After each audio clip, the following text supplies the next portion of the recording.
All right, let's jump right into this explainer. We're deconstructing the sheer statistical and historical reality behind one of history's most infamous figures, Genghis Khan.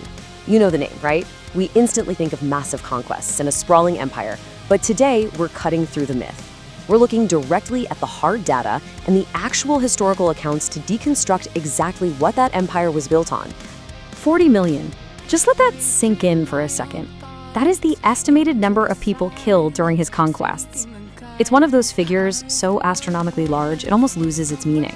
But we really have to remember every single digit in that 40 million represents a real human life, totally extinguished during a campaign of just unprecedented brutality. To put that into perspective, his campaigns literally wiped out 10% of the entire global population at the time. No, really.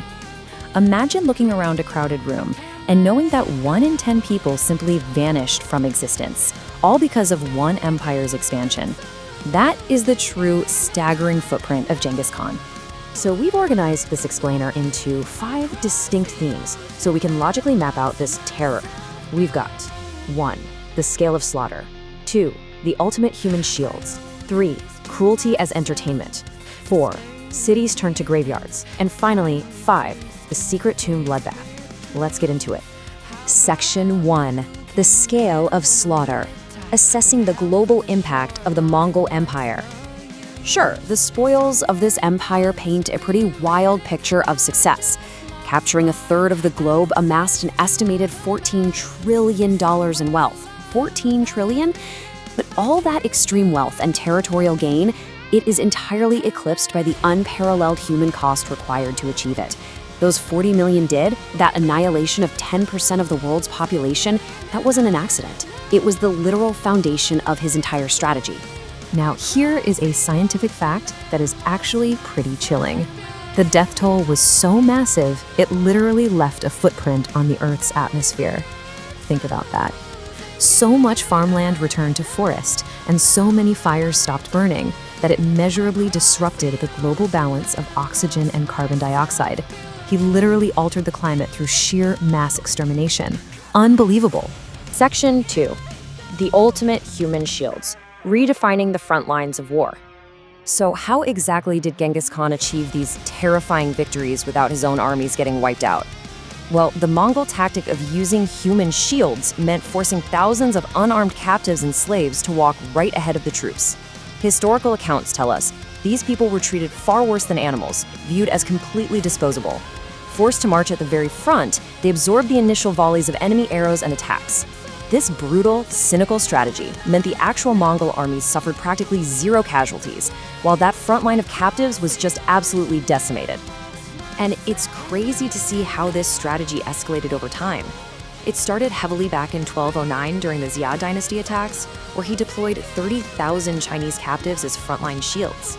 But skip ahead to 1223, during the Khwarezmian attacks in the Middle East, he was forcing hundreds of thousands of Muslim captives to absorb enemy blows.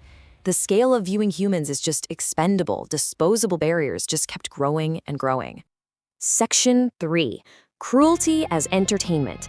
The psychological terror of the Khan. The horrors absolutely didn't end when the battles stopped. His post-battle hobbies give us a really dark look into his psyche. His empire routinely forced slaves into gladiator-style fights to the death. And when that got boring, he made them fight wild animals. But it's this last detail that I find truly disturbing. He would have elephants pushed off high cliffs just to listen to their dying screams. Sources actually note that making the jungle's largest animals feel completely helpless satisfied this twisted craving he had for ultimate power and superiority. And his cruelty extended to widespread systemic sexual violence. 16 million. That number, right there, explains why this history still matters today in a very tangible biological sense. Because of the rampant abuse committed by Genghis Khan, who had over 500 wives and exploited countless captives, an estimated 16 million people alive today still carry his DNA. It is a lingering genetic echo of a truly horrific era. Section 4. Cities turned to graveyards. The decimation of Khwarezm. We're looking at how this cruelty was applied on a massive municipal scale during the 1221 attacks. It's honestly difficult to process, but the methodical extermination of 3 of the wealthiest cities in the world at the time is just staggering. You have Merv with 1.3 million casualties, Nishapur with 1.75 million, and Herat suffering nearly 6 million casualties. In Merv, soldiers were reportedly given quotas to execute at least 300 people each. The cold efficiency of the slaughter is mind-numbing. And the catalyst behind the Nishapur massacre was actually a singular, highly personal event. Genghis Khan's son-in-law was killed by a stray arrow during the battle. When the news reached his daughter, she wept uncontrollably. Well, her grief completely triggered Khan's fury, leading him to order the total annihilation of every single living creature in the city.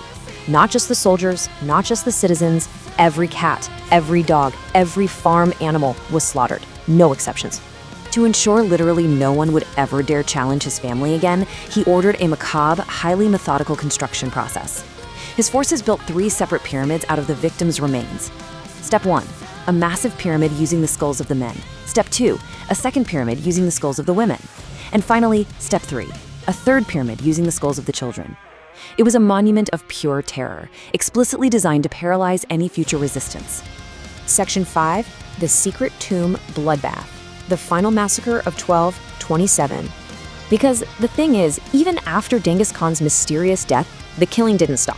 The conqueror was intensely paranoid about his post-mortem legacy.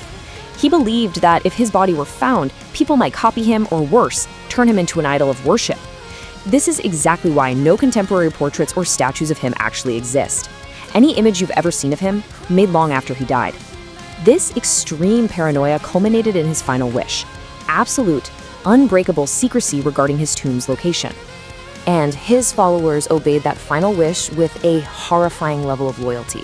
First, they killed anyone they bumped into on the way to the grave. Then, Troop 1 murdered the 2,000 funeral attendees who knew the location. Next, Troop 2 murdered Troop 1 and killed the 1,000 horses they used to trample the ground flat. Then, Troop 3 murdered Troop 2. They even forced laborers to divert an entire river over the burial site, and then, you guessed it, executed those laborers. It was just a recursive, bloody chain reaction of murder. Because of that sequential cover-up, the body count spiked one final time. An estimated 40,000 people were slaughtered just to hide a single grave. Really think about that for a second. 40,000 lives completely erased strictly for the purpose of architectural secrecy. As we wrap up this explainer, I really want to leave you with a provocative thought. We've gone through the staggering death tolls, the human shields, the skull pyramids, and all the horrific cruelty. But you really have to ask yourself, for all his unmatched power and utter ruthlessness, why was history's most terrifying conqueror so deeply consumed by fear at the very end? What does it actually say about absolute power that it ends in hiding beneath a diverted river, protected only by the silence of 40,000 murdered witnesses? It's a pretty dark reality to ponder. Thanks for joining me in deconstructing this chapter of history.